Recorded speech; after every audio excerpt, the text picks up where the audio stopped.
Баршаңызға сәлем достар, әдеттегідей сіздермен Түс Жору каналы. Бүгінгі шығарылым түсіңізде қыран құс көрсеңіз деп аталады. Видеоны бастамас бұрын каналға тіркеліп қоңырауды басуды ұмытпаңыз. Ал ендеше бастайық.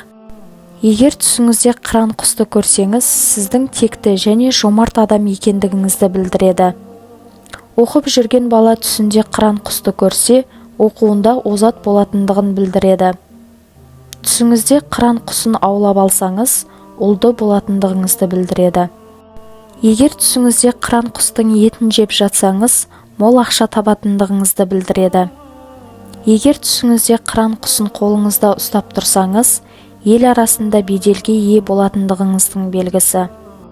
Түсіңізде қыран құсынан қашып жүрсеңіз, мақсатыңызға жететіндігіңіздің белгісі.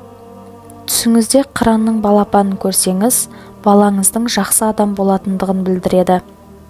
Түсіңізде қыранның сізге шабуыл жасағанын көрсеңіз, бір олжаға тап болатындығыңызды білдіреді. Егер түсіңізде қанаты жараланған қыран көрсеңіз, қарызыңыздың көп екендігін білдіреді. Түсіңізде үлкен қыран құсын көрсеңіз, алыс сапарға баратындығыңыздың белгісі.